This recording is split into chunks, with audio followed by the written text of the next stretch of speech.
All right, all right. Welcome in to On the Clock NFL Draft Show. This is episode number 33. Tonight, we're starting our in-season episodes. We've arrived. We're going to have a simple format, week in, week out, to get you prepped and ready for the 2024 NFL Draft. And I hope if you're an NFL fan, you don't have to be thinking NFL Draft. I hope you're choosing to think NFL draft because you're a draft nut like us. But when we do get to the point where some teams start to stink and some teams start to get eliminated, we will be that blanket to make you feel comfortable and cozy. All right. We will be talking up these draft prospects that could come to your roster and help take you from the toilet to the title.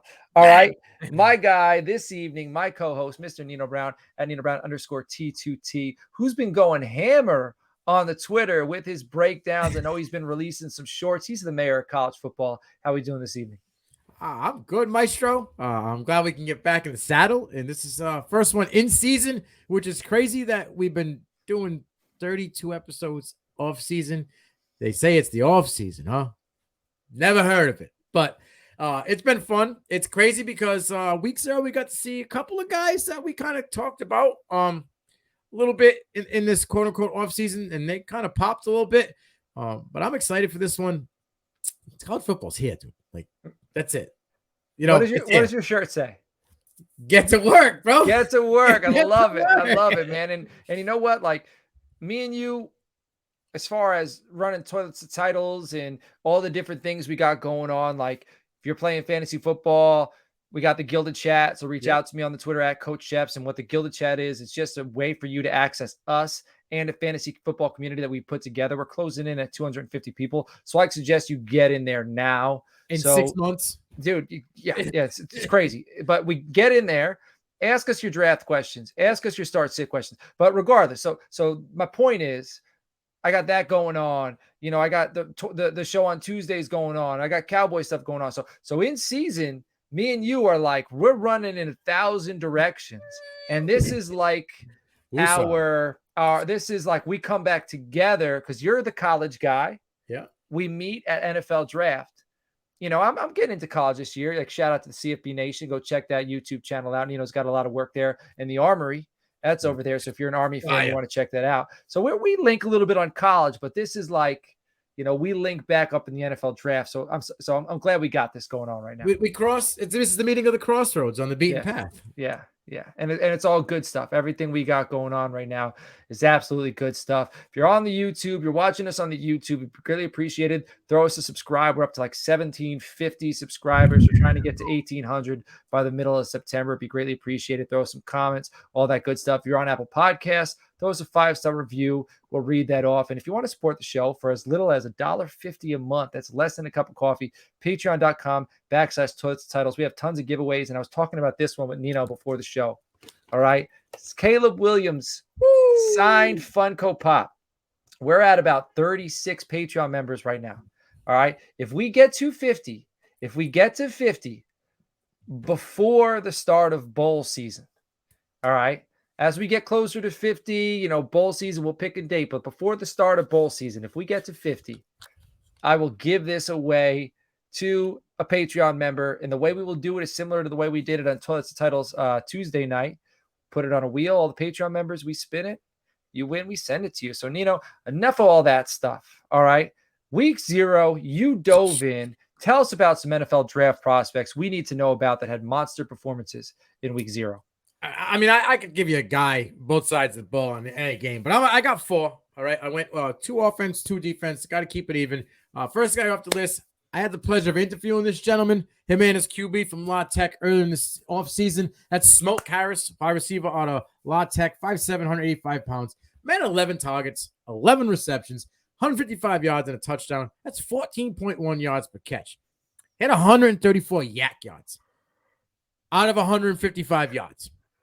That man was doing it on his own. He had an A-dot of like 1.8. He had a 64-yard touchdown. All right. 82 PFF grade on 65 snaps in week 0. Smoke Harris was smoking. My man had 620 yards last year on 66 receptions for 526 yards after the catch. At this pace, he's going to abominate those numbers. And you're about to hear a lot about Smoke Harris coming out of La Tech. Next guy, I love him.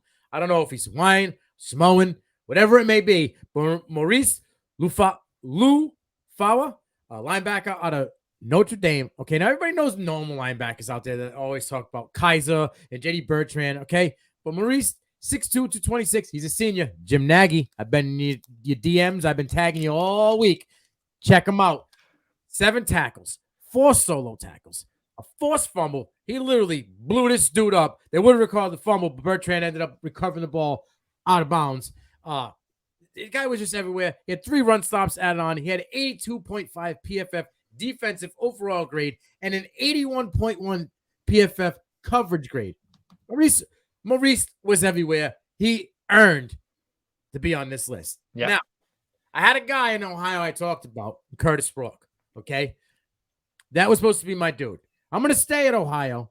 Right. His name's Sam Wiggles, wide receiver, Ohio, 5'11", 188 pounds. I'm not talking about the Wiggles on TV. Yeah. I'm talking about a guy on the field that's wiggling it up, cutting them up. Right. Senior, Jim Nagy, another senior bowl. Let's go. 15 targets, 10 receptions, 103 yards, 10.3 yards per catch, right? He had a 73.8 PFF offensive grade. This is the one that got me. Because when Curtis Rourke went down in the first quarter, backup CJ Harris came in. This dude went 18 for 41. Terrible, okay? And my guy Wiggles still managed a 70 PFF grade in the run blocking scheme. They knew that the only could do was run the ball. And my guy was, wide receiver, was out there chucking blocks and taking names. At 5'11", 188 pounds. Like, he ain't. And he lined up in the slot 100% of snaps. Hell yeah. So this dude was taking on linebackers, safeties, DBs. Respect. He didn't give a hoot, and he got it done. Now, I want to let you know he had 800 yards receiving in 2022. My man's already starting off the first game of the year with 100.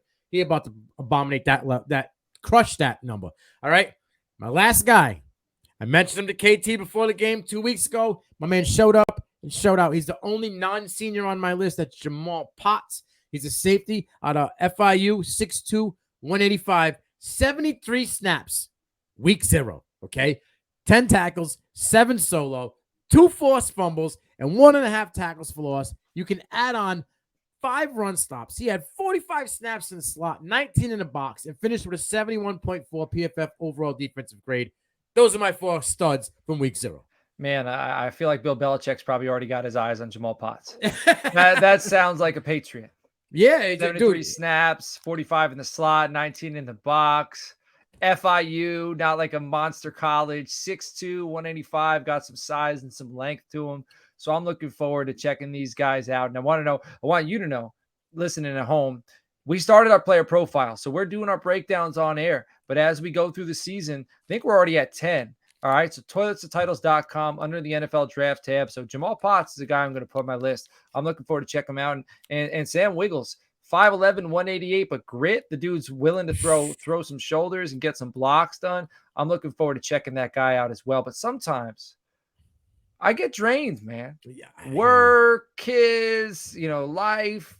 I don't got the energy. I want to do something. I don't have the energy to do it.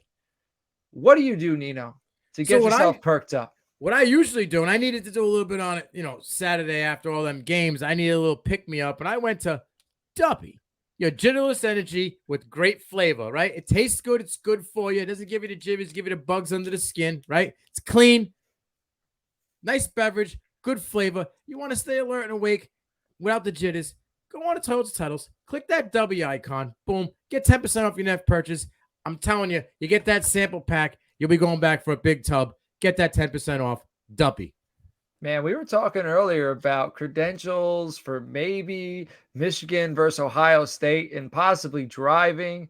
If we're driving to that game, man, there's going to be a lot of W consumed. Oh, yeah. Yeah, a couple packages. Yeah. All right. Hey, every week in season, we're going to be doing that segment. We're going to kind of be recapping the last week, a few players. Nino's going to dive in there. And we're also going to be previewing now the upcoming week. So we got week 1 coming up. Before we get into players to watch, we're going to have the game of the week. And this is the game that we feel has the most, we just finished the series of the highest end draftable rosters, right? So this game has the most high end draft talent. And shout out to draftcountdown.com. because right now we don't have our big board together. That's something we're going to kind of, we kind of fill that out as we get closer to November, December. Maybe we get that done sooner. But those guys are year round. Like they got 5 or 6 years down the road. So Shane, Bossards, those dudes are bananas. So shout out to them. I use their big board. And the game this week is LSU at Florida State, Sunday, 7:30 p.m. And you know why this is on a Sunday? Because the college football scheduling program, they looked at this, and this is an NFL game. That's why it's on Sunday, all right? Jared Verse, edge, Florida State, transferred from Albany, comes to Florida State, dominates. There's no transition period. He's their 6th player. I don't blame him. Jared Verse, we broke him down when we did the ACC. Absolute alpha. What are your thoughts? Oh, I love Verse. I have a funny feeling he might end up in LA with the Rams next year. I think it's a perfect spot. We don't know how much longer Aaron Donald has. Right. I know they have a couple guys they got. I mean, I drafted a guy last year or grabbed the UDFA. But, I mean, Verse comes in. He's instant producer. The guy just wreaks havoc in the backfield. He can bull rush you. He's got good shoulder when we get down low, dip the shoulder, get in the backfield, and disrupt, running backs. Doesn't even matter. If it's a wide receiver on the screen, he's getting blown up. Like he can play at all levels of the defense. He's not bad at coverage, but his game is to just destroy people in the backfield. Explosive, closing speed. Dude, we looking for leather. Yeah, man. Mason Smith, big not body, playing. Defensive lineman. Oh, he's not playing. So he's got a service suspension for selling autographs last year with Butte. Yeah. One game? All right. Well, he's still on the roster, not playing. He's the 12th ranked player on Draft Countdown. Then Malik Neighbors, who you've heard us talk up as well. That's Nino's guy. Number 23. I see some CeeDee Lamb in his game. I see some A.J. Brown in his game. I just see a guy who I want to get him the ball on a crossing route with the DB trying to tail him and just let him run. I got a guy that I'm going to compliment too. Justin Blackman. Okay. All right. He might not be as muscular. Yeah, I was a big Justin Blackman fan. Unfortunately, he pulled a Josh Gordon when he got to the show and didn't know how to handle himself. But, I mean, Blackman was a little bit solid, a little more solid, but the style of play could go across the middle. Wasn't afraid to take a hit. Neighbors ain't afraid to take a hit. Blackman wasn't afraid to talk poo to you. Neighbors are talking right to you while he's catching a high point in the ball. Like, just the style of play they had. I know he's a little bit bigger, but yeah, like A.J. Brown, you're talking that style. Blackman was right in there with them and just maybe, 8 years earlier. Right. Yeah, and then the next guy, Trey Benson, who's one of my guys. Like, Trey, he's 47 overall. Yeah, like I like, but for a running back, that's high. So, I mean, they're high on him as well. 47, that's right outside the first round for a running back to go that high, obviously. But he's stud. He had the knee injury. Right. Looks fresh, looks explosive. It's crazy, like Benson, Tajay, like guys with these knee injuries seem to be, what ACL? Yeah, it's crazy. So Benson, because his injury was pretty significant too. Yeah. So I'm excited to watch him play. Jordan Travis, FSU, huge step last year. Yeah, and he's their 70th ranked player, and I think he's ascending. So I wouldn't be surprised if he jumped. Mekhi Wingo, defensive lineman from LSU, he's the 84th. Major Burns, the DB at LSU, ranked 123rd. And then Johnny Wilson. Oh, go ahead. He's not the DB. He's one of the DBs. Right. My guy Deuce Chestnut on the other side is a dog, and I think he could creep up into this ranking here if he can stay healthy. And this game, I think, is going to be – they're not going to target Burns. It all depends on where Burns lines up. If he's going to be on Wilson or he's going to be at Keon Coleman, because I know that's your guy. Right. And I'm not trying to cut you, but I'll let you finish, and then we'll get back to it. Yeah. Well, so Johnny Wilson's next, who they have 136. Zai Alexander, another DB from LSU, is ranked number 145. And then Coleman, wide receiver, he's 169th. I have him ahead of Wilson. Yes, I do too. I think he's blown away. I think these two receivers, my knock on Wilson is he's a pure alpha, which is also like he's an X. So some people that's also a pro. 6'6", you kind of have no choice. So that's a pro, but like position flex, separation. He's not creating major windows of separation. Footwork's not crazy. But what I noticed from Coleman is, he played basketball at Michigan State year one, and you really notice the one-on-one situations. Like I don't notice, like when I watch football, it looks like football, but when I watch it with him, it really looks like a one-on-one matchup when after the catch, like when it's one-on-one, he wants to beat you. When it's high point in the football, he's going to beat you. So it really breaks it down to that inner competition when he's playing. Yeah, you ever hear the term in basketball boxing one? Right? Like you get down low, you want to box him out. You get going hard in the paint. Yeah, like when it comes to like 50-50 balls and high Right. pointer, he automatically like just has great body control. He centers himself where he boxes out the defender, where the defender is trying and is at the worst angle to try to get the ball. Yeah, he's really good at that. And when he comes down and he can get separation instantly, he can make a move and just separate himself, cut inside, cut outside. He's got good shoulder fake, I want to say. Like, I know I call it twitch maybe, but it's that like like Euro step fake. Yeah, like he's like a point guard out there. You know what I'm saying? So I see the what you're talking about in the basketball style of play. Right.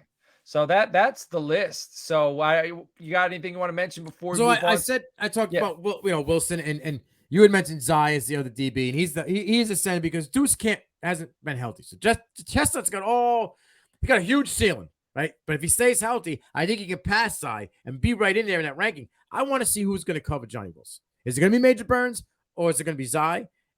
Is Deuce Chestnut going to play the nickel? Is he going to, you know what I'm saying? They can move pieces around. It's going to be, Jaheim Bell could be the X factor. Right. You know what I mean? The tight end. He could be the X factor in all of this because he could just eat up in the middle while everybody's focused on the outside. It's going to be interesting.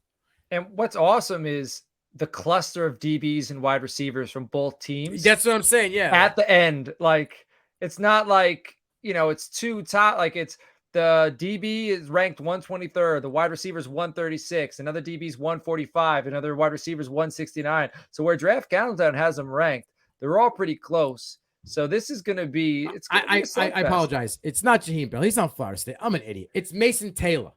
Is Jaheim Bell Ole Miss? Mason Taylor is Jaheim Bell was from South Carolina, transferred to Florida State, right? But the tight end for LSU is Mason Taylor. Okay. And he came on at the end of last year. He's a young buck, but he came on at the end of last year, and I think he scored a touchdown in the bowl game. So he's going to be the X factor for LSU. Obviously, for Florida State, I think Bell's going to be the X factor because those DBs at LSU are going to be running around with those wide receivers. So who's going to, you know what I mean? And Trey Benson's going to be happy that Mason Smith isn't playing.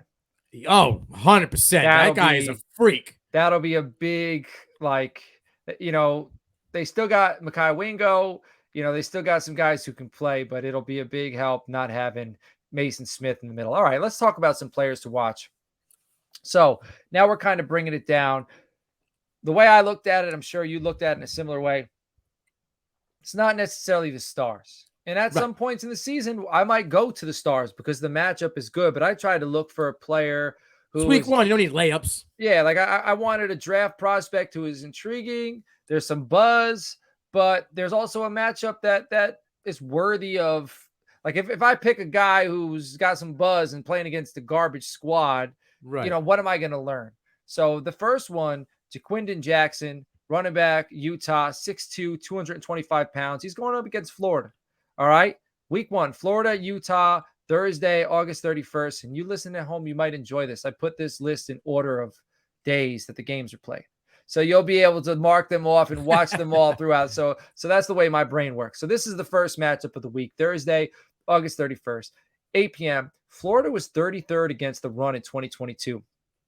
Jaquindon Jackson is ranked number 112 on draftcountdown.com. Started his career as a quarterback at Texas in 2020, transferred to Utah, and then converted to running back. All right. 2022, 12 games, 78 carries, 531 yards, 6.8 yards per carry, 9 touchdowns. But he only had 4 games with 10-plus carries. Arizona, Colorado, USC, and Penn State University. Penn State University, of those 4 teams, is probably the only one with a formidable rush defense. The rest of the matchups, Colorado was kind of a shell of a squad last year. Arizona was so-so. USC, not a phenomenal defense. Penn State, he played well against Penn State. I think he had like 13 carries for about 80 yards. So now he's got a full off season to prepare. Can he hit 15 to 22 carries? Can he handle the 33rd ranked rush defense, in all of college football? So what are your thoughts on Jaquindon Jackson out of Utah? So they really used him at all. Like Arizona State, that was week 3. He had 9 carries. But then it was like a lull where he wasn't when the running back went down, they had to fill in whatever they wanted. This is where they went. They went to a 3-headed monster in the last 3 games, to be honest with you. He got the last 3 games of the year, 10 carries against Colorado for 117, right? 3 touchdowns, 13 carries for 105 and 8 yards per attempt against USC, 2 touchdowns. And then you said the 13 for 80 against Penn State for a touchdown. He also had 13 for 97 against Arizona and a touchdown. So this guy's finding the end zone all the time. He's a big boy that gets loose. He doesn't shy away from contact, which I love, even though he's an QB converted. He gets loose. He got moves. His footwork is sweet, like my boy John Lobb says. Got sweet feet. Listen, I told you. I said it. I've been saying it for a while now. Jackson, I said it to you before this. 1K loading. 1,000-yard rusher coming all day. All right. And, if he does it, 1,000 yards, if he rushes for like 75 plus yards, even if it's only 15 carries, if he hits Florida for like 75 yards and a touchdown, maybe 3 or 4 receptions, I'll think that's a good day. Week 1. What intrigues me about him is the quarterback aspect. I'd like to find out, how developed he was mentally as a quarterback. Because if he had it up here, he just didn't have it here. That's intriguing. Because that's a sell. That's a sell to me as a GM. If he's talented enough, right? He's bright. He gets the offense. That pushes him up my board. Because I want players like that. I want guys who get it. You know what I mean? What helps him also in this offense is because Cam Rising is mobile, right, as well. And they at one point last year, I believe against USC, they ran out 3 quarterbacks in one set. 2 QBs in the backfield and Cam Rising at the QB position. Right. Like, that's got to be really difficult on a defender. Like, oh my God, and who's going to throw the ball? Obviously now, when Jackson comes in, he's running the ball because he's a dude. But he has that, that little wow factor to him where he can come into a rollout pass, chuck it downfield. So, yeah, I love it. And I said to you, I know for some of the newbies or people just diving into it, he might not be a name, but the people in the Devy community, we've been like, oh, okay, sir. Yeah. You're here. He's intriguing. So that's a name I'm interested in. The next one, quarterback from Tennessee, Joe Milton versus Virginia, 6'5", 244 pounds. Virginia's at Tennessee, September 2nd, 12 p.m. It's a Saturday, so he's home. Dude's been in college for 6 years. 3 years at Michigan. This is his 3rd year at Tennessee. He'll turn 24 a month before the draft. He only had over 100 attempts once in his career, and that was 2020 in Michigan. That was 3 years ago. Should be a tune-up for him against Virginia. Being at Tennessee, in the SEC with that high-powered offense, with that offensive coordinator. He was the Orange Bowl MVP in 2022. He's preseason All-SEC 3rd team from the media, Phil Steele. I want to see how he looks game 1 at home with all the energy against the Virginia defense that I think he should be able to dice up. And he's on the Senior Bowl watch list. So you mentioned Cam Rising before. I want to see him at the Senior Bowl, but Joe Milton is on the watch list. So there's a chance we see him as well. I'm not a Joe Milton fan. Everybody knows. But what I'm looking for in this game is I want to see if he's developed touch. That's been his knock the whole time. He's got a howitzer of an arm, right? Over 100-mile-an-hour fastball, kick and throw the ball 90 yards downfield. Like, he can do all that, right? But when it comes to throwing it in a bucket 25 yards downfield over the shoulder, can you do that? Right? Can you hit Squirrel White down the sideline in full stride where he doesn't have to slow up and stop and lose ground on the DB where it could have been a touchdown, now turns into 1st and 10 on the 35 instead of in the end zone? Like, can he do that? But I know he's got cojones the size of the Empire State Building. I've seen him sit in the pocket. I know he's mobile. Was it 240? Is that what it is? 244? It is 244. He's 6'5". Come on, that's like Anthony Richardson size. Like, he's a big boy. He can take hits, right? He can probably escape well because he can bounce off, linebackers and safeties. Right. They're not really gonna be taking him down on one hit. So, I like what he can offer. I don't like what I've seen. Right. So, like, the hype and what I've seen doesn't mix. He's got to show me this week. I got week 1 at home. Yeah, Virginia. Like, come on. Like, this. And I think Virginia's out there rusher, their main pass rusher this week as well. So let's see it. Yeah. It's a show me. It's a show me week. Show me Saturday. All right. Yeah. Maybe that'll be something we'll turn for this show for On the Clock. Show me Saturdays. Some guys that got to show me on Saturday. All right, Zach Frazier. He's gonna show you. All right. This is I love guys like this. I love consistent, solid, steady Eddie. All right, interior offensive lineman from West Virginia. So give me a guy like that, 6'3", 308 pounds. They're playing at Penn State, September 2nd, 7:30 p.m. Draft Countdown has him number 53 overall.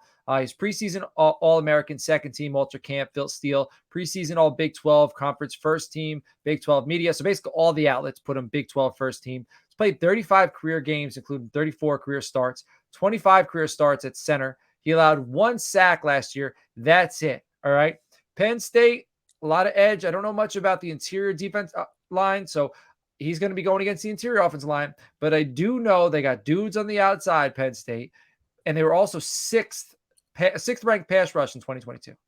All right, so he is going to be tested. Yeah, Chop Rob, like he's going to be tested. All right, so again, I put on the notes. I don't think we'll see Chop. I don't think we'll see Isaac.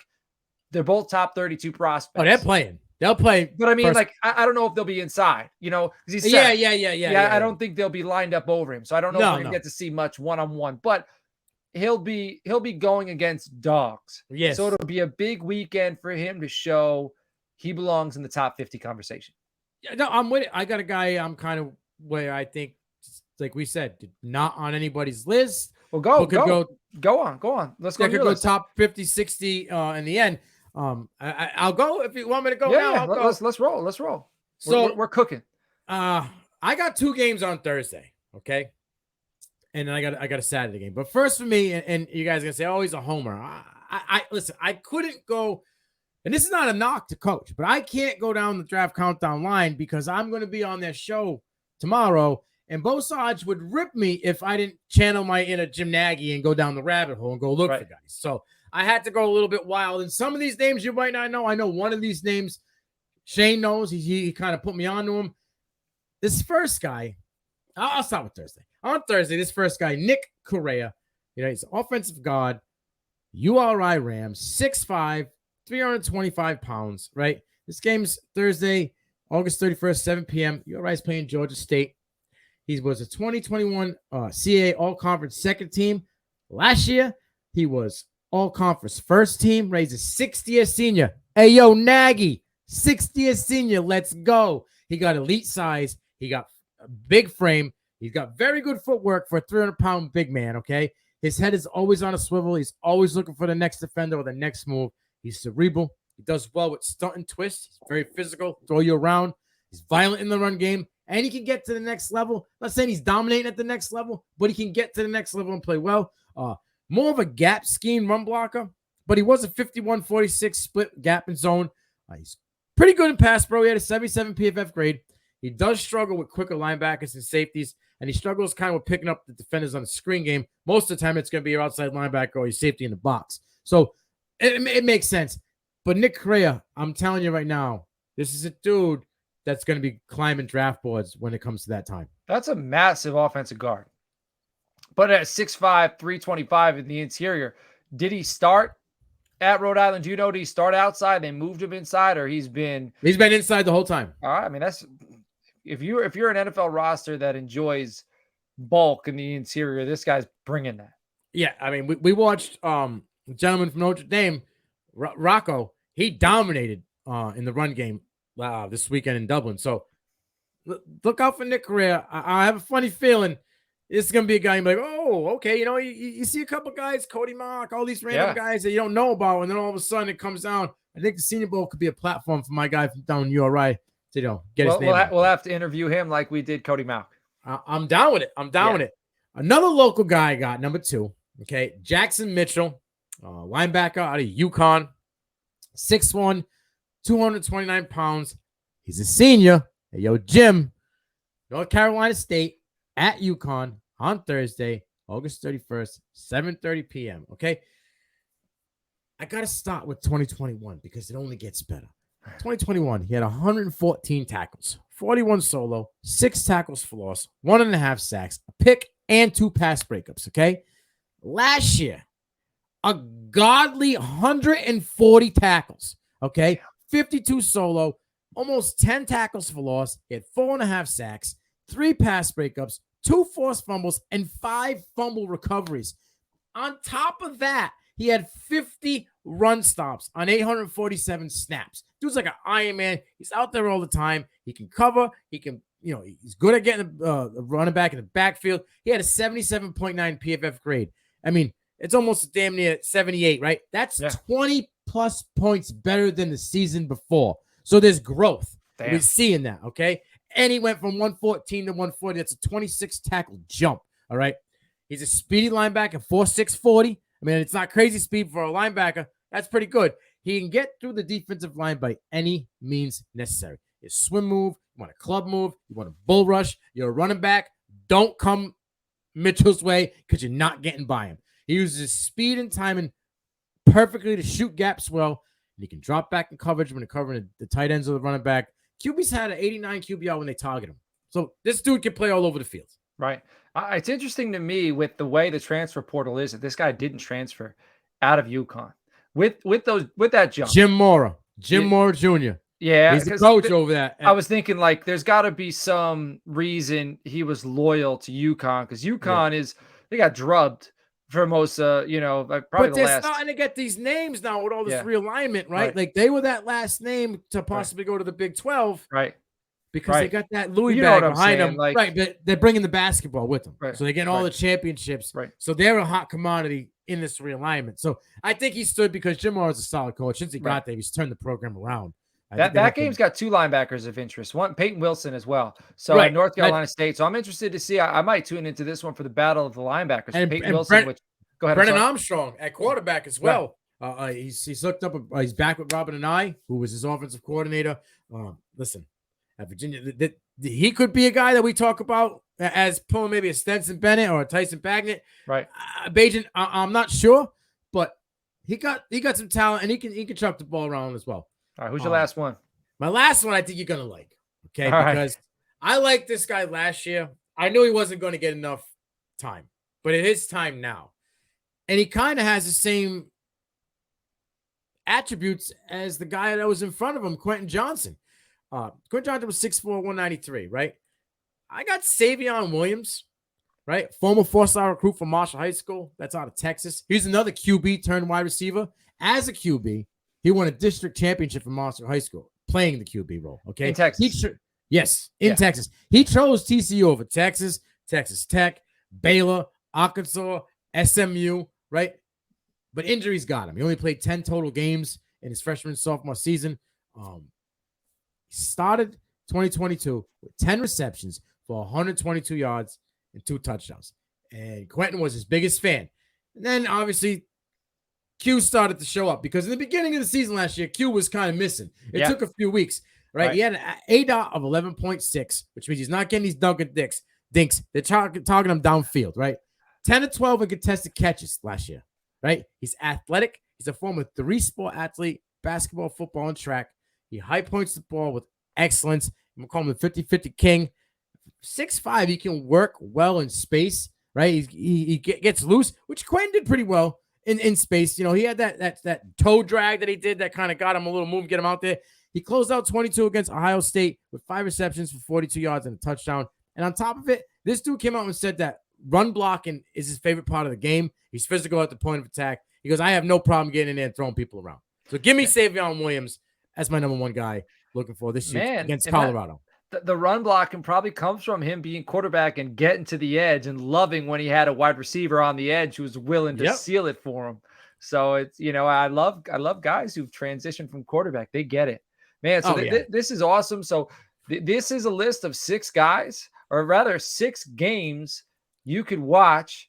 Players to watch in those games. Obviously, there's more players, but these are just guys that we're intrigued about with matchups. We're intrigued about that after this week, we will know more about these guys. It's early in the season and things change. And you brought up Quentin Johnson. Everyone was panicking on Quentin Johnson last year, myself included. What ends up happening? He still went in the first round. So you got to take things with a grain of salt, but we are intrigued. Football season is here. We're going to dive in. We're going to learn something. I know you're all going to be tuned in to the LSU at Florida State game on Sunday, which you should also be tuned into Playing with House Money. All right. That came out earlier Thursday. College football bets. They're going to be talking NFL bets next week. So if you want to gamble on these games, check out Playing with House Money. Subscribe to the Toilets and Titles Podcast Network. We got you covered top to bottom, fantasy football, IDP, gambling, draft content. We got a sit show every Sunday morning called Title Time, 10:30 a.m. to 12:30 p.m. And guess what? That show is driven by you.